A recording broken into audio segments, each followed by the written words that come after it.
Hi everybody, what is up? I am Lady Stars and Fire, and my real name is Michelle Espinosa, and this is the weekly healing messages for October 9th through the 15th. Now, I'm going to try to talk kind of fast because I'm trying to make this all on one video. And if you see me, like this kind of eyes, I'm doing the video today. It's actually in the middle of the night, and I'm doing it in the studio. But I have the door wide open, and I keep having a raccoon that keeps walking in and checking me out and then walks back out. So, in case a raccoon pops up, I'm just letting you know. Anyway, I always do the weekly healing messages. I try to give you, usually in 2 videos, or sometimes in 1, depending on how much I get. The runes, I try to give you the astrology and any guidance that Spirit has given me. I'm going to tell you the runes right off the bat. However, you can always check the website. You can check Facebook or any place else that I do social media, because I will post those runes, so it'll help explain it a little bit more. But they go with this week. Again, October 9th through the 15th. I am given Sawilo. I am given Dagaz and Tawaz. And Sawilo speaks to us about the loss of the ice, the loss of the illusion, and starting to find the clear direction. Dagaz speaks to us about the enlightenment of it, the awakening of it, the breakthrough of it, starting to move forward. And Tawaz is reminding us that it's coming in forms of justice, of order, of social order as well. And I'm being reminded, before I go any further, it is good, and it is always good to have good faith. It is always good to stay positive. But just like I say when I've been speaking about get lightning, have you got your lightning? That divine spark within you. Have you found it? And I've been saying how it's kind of like the person who stands in front of the orchestra and is conducting, the conductor of the orchestra, and how they know exactly when to, tell you exactly what it is you're supposed to be playing, and when to lift it up and make it more drama, and when to make it more calm and stuff. And those are those very small points that come with that divine connection of knowing when to take action. Now, it's wonderful to be positive, it's wonderful to be hopeful, and it's wonderful to have faith. But never forget education, being knowledgeable of what is going on. Having knowledge behind the situation may also make all the difference in helping you get where it is you're trying to get. Now, this week in astrology, I'm only going to remind you this before I go into what Spirit has to say. Jupiter is moving its yearly move into Scorpio on 10/10. It's making this move, and that's the most important thing within astrology, what most people are going to see this week. Spirit gives me a little bit more of an insight of what to look at. I'll get back to that as soon as I get to astrology. This week, Spirit gives us for guidance. I am given, actually, it's 2 in 1. I am given a dragon. I am given a white dragon, and I'm only given the white dragon's face over and over and over again. And depending on if you are into your animal medicine, spirit guides, animal-wise, you might want to look up dragons. You might want to also look up the white dragon. And that might give us some information. But when we come from looking at the spirit guides of dragons, we're talking about a very more distinct, older wisdom, ancient wisdom is basically what we're getting, which is usually a little bit more highly intelligent than we are. But I am being given the dragon's face, and I'm being given his claw. Like, not like the claw, but like his whole foot. Like he just keeps showing me his foot, like gripping onto something, holding on, or standing upon his feet. And I'm going to allow you to decide what that means for you, because I can't tell you what that means for you in your life. I just know he keeps showing me his claws, his feet, holding on to something, or like on a cliff, or so to speak, a house, a tree. I mean, he just shows his feet wrapping around and clenching onto something. and allow you to use that in your own way of what it might mean for you. I'm also given the hand, and I'm also given an acute angle. And an acute angle means that it's less than 90 degrees. However, I am told this week, look for the number 40. Or look for the meaning in like the angel numbers and the numerical numbers of what 40 may help you understand within your life. Because that's also going to deal with where that angle is going to be showing up in your life. And that also is in the astrology. Now, hand itself speaks to us of duality, of balance, of choice, of contrast, of justice, of yin and yang, of the conduit of power, which brings us to Yod. But before I go into Yod, I'm being given also right now, yeah, if I'm getting it right, if I'm getting it right now, I'm also being told that you might want to look in octopus spirit medicine.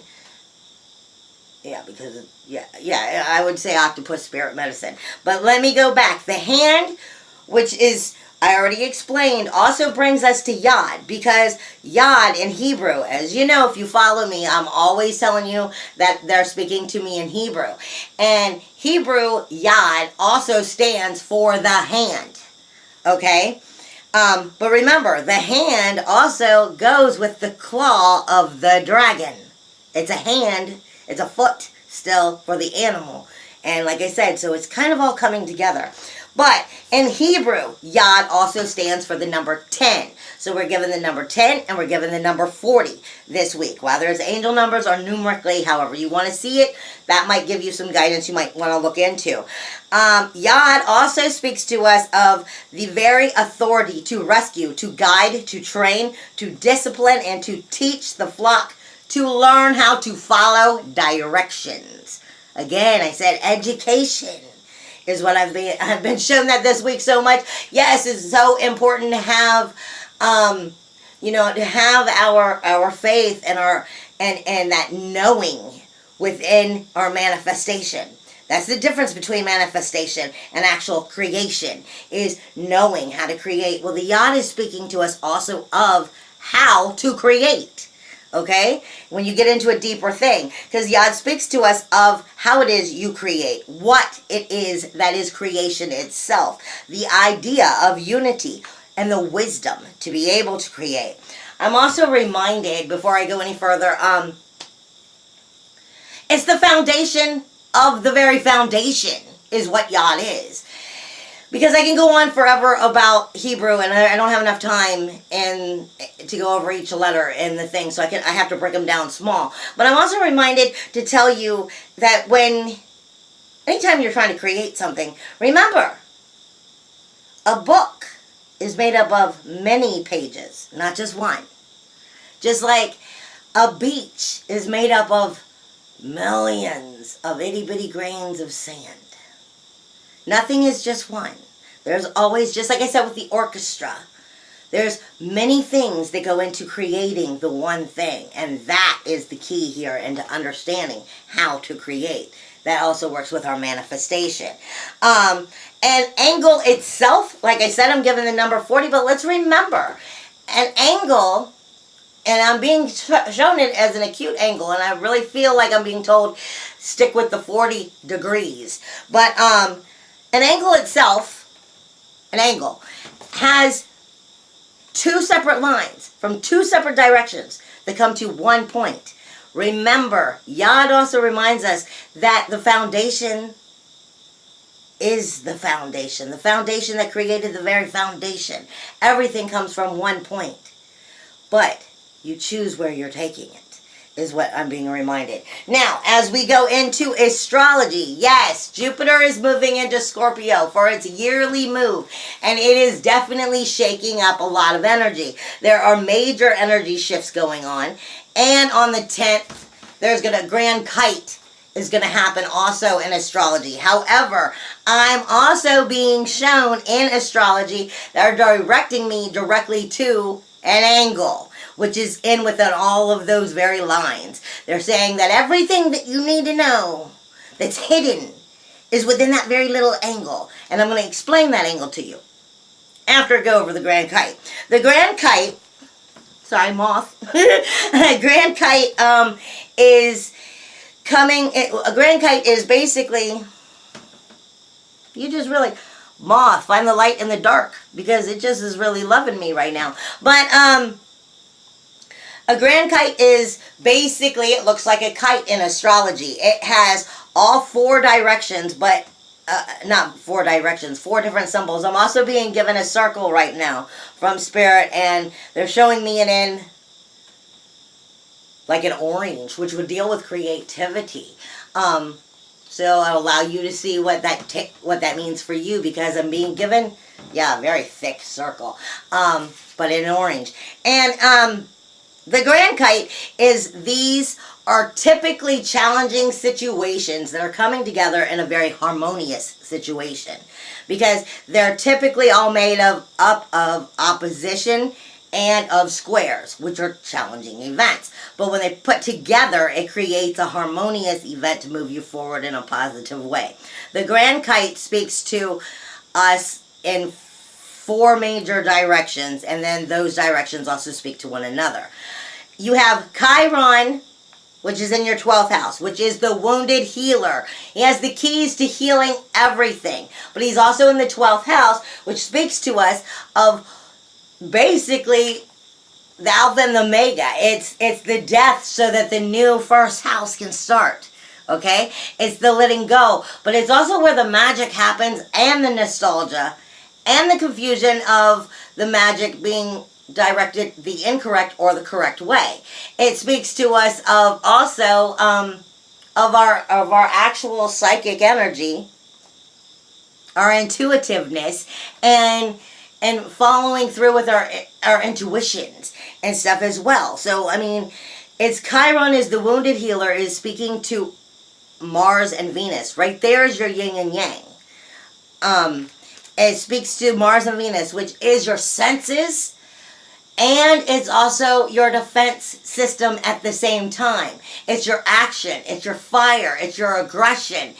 But it also speaks to your senses of what it is you love and why you don't love what you don't love.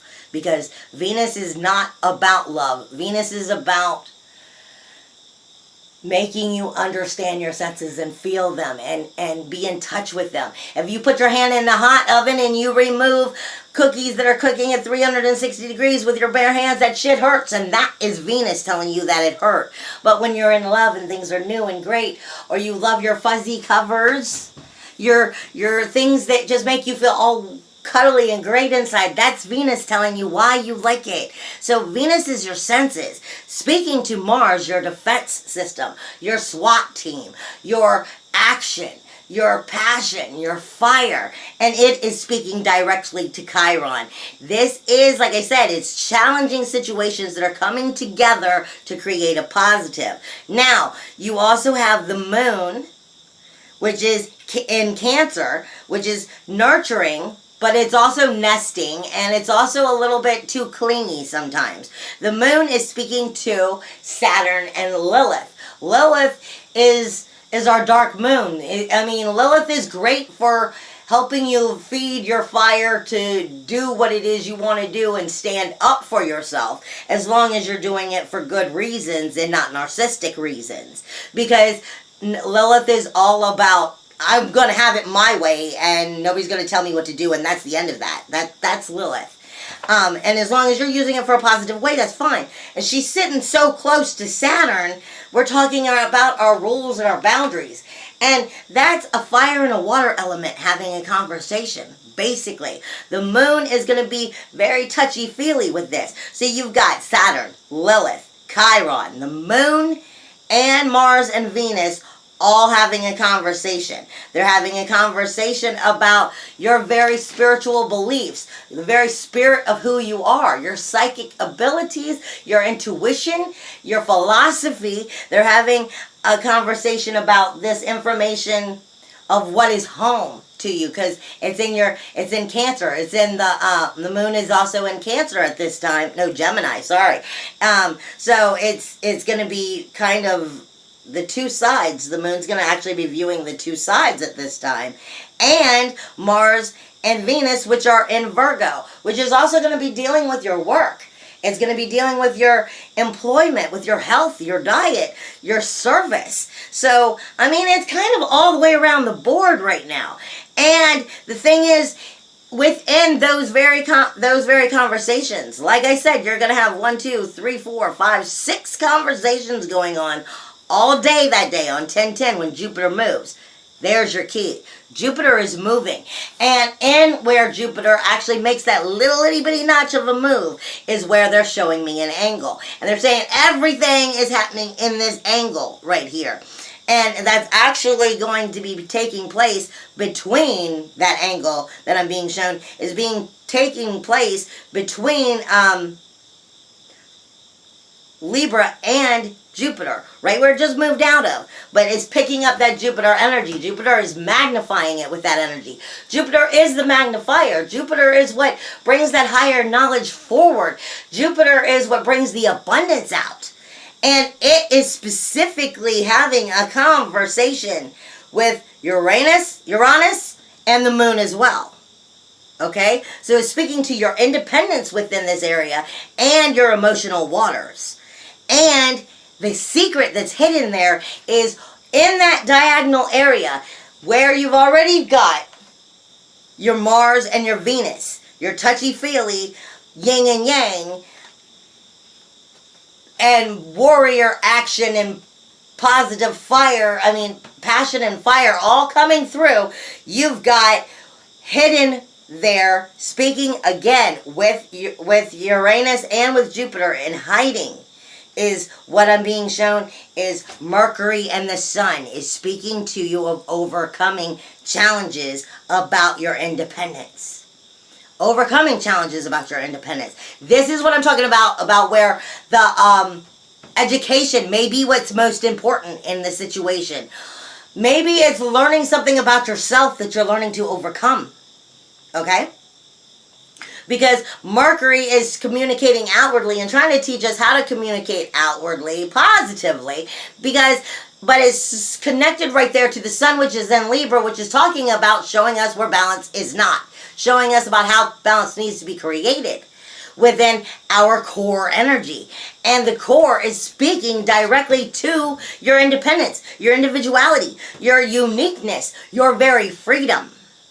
Okay? And something within that twist, in that very little spot of learning something about yourself and overcoming something about yourself, working through a challenge that is there. Because the only part of that I'm being shown that's not following in a challenging situation is where Jupiter speaks to the moon. And that means it can be a very uplifting, a very fulfilling thing, a liberating thing. But it's also an emotional thing, but it's speaking to us also about learning our bodies and learning to truly understand what our body is telling us when we're listening to our intuition, when we're listening to our gut feelings. Because this is our core energy speaking to our freedom, which is speaking directly to those Saturn's rules and boundaries and the changes and having the balls to do it and stand up for yourself to do it. Or where is it you're not doing it so you can learn to do it? It's speaking to Chiron about what are those wounds that need to be healed. It's speaking to Mars and Venus as well about our touchy-feely yin and yang. Okay? As well as the aggression and the passion and the fire and the warrior that's within us to stand up and defeat something, which may also be part of your past self. And, of course, then it's the moon. We're learning from the moon. We're learning to ascend. I was told once a long, long time ago, before you can truly ascend, you must pass the moon. I wrote this in a book that I'm writing, and one day I swear I'm going to get this book out. But I was told this once, and it made so much sense to me. Because in order to evolve and move closer to God, creator, universe, whatever it is you want to see it as, coming more into that unity, you first have to be evaluated by the moon, and you first have to be able to be granted access to move past the moon. So, have you learned what the moon is trying to teach you? Basically. Because the moon isn't just about our emotions and our feeling self. It's also about our intuitive self and knowing ourselves and coming into that higher knowledge, which is what Jupiter is trying to do. Just this week on the 10-10, like I said, all of that is specifically for one day. But that energy, I'm being told, is going to be from the 9th to the 12th. You're going to be feeling that energy kind of as it readjusts. So you're going to be feeling that anyway throughout this week. Now, again, Jupiter is moving for its yearly move into Scorpio, which is moving it out of the 7th house and into the 8th house.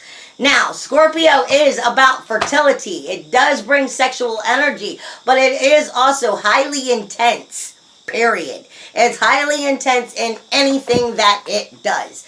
I mean, so especially when the moon goes around over and over and over again in such small things throughout its monthly, weekly direction, you're going to be bringing in the Jupiter is going to be bringing in that intenseness for the next year. But it can be a great thing as long as you're keeping yourself in that good spot. If you're keeping yourself in spots where you're dealing with feeling betrayal and anger and frustration, then it's going to definitely blow itself up and show you it this year, so that you can learn how to stop and get away from those events and people. Basically, because we're putting it in the 8th house, which is also dealing with relationships. But it's not just relationships, it's dealing with what relationships own. End of discussion. This is what relationships own. And perfect timing, like I said, I'm looking into moving and hopefully everything's worked out great. But I'm learning some lessons about making sure I'm getting this right, basically. So, I mean, like I said, it's a perfect time. What do relationships own? They do own children. They deal with children. They deal with child custody. They deal with child financial custody. They deal with abandonment. They deal with child support. They deal with homes. They deal with taxes. What do your relationships own? Period. This is what it's going to be coming in and starting to make corrections in the beginning, and then try to bring abundance to it and higher knowledge to it over this year. So it's not just the relationship itself and creating a better relationship, Scorpio being with Jupiter, but it's also going to be trying to create how to advance that within what they own. Now, it's going to be doing that all year. And remember, it's the Scorpio. Scorpio is the only sign that literally, I mean, when you look at the houses and in the body, that literally has fertility built in. So it deals with the body in that area as well. It's often said that Scorpio is sex and shit. So it's that part of the body as well. So if you got some energy going on in there, that's Scorpio moving there on you personally. Now, your positives this week is I'm being told sextiles.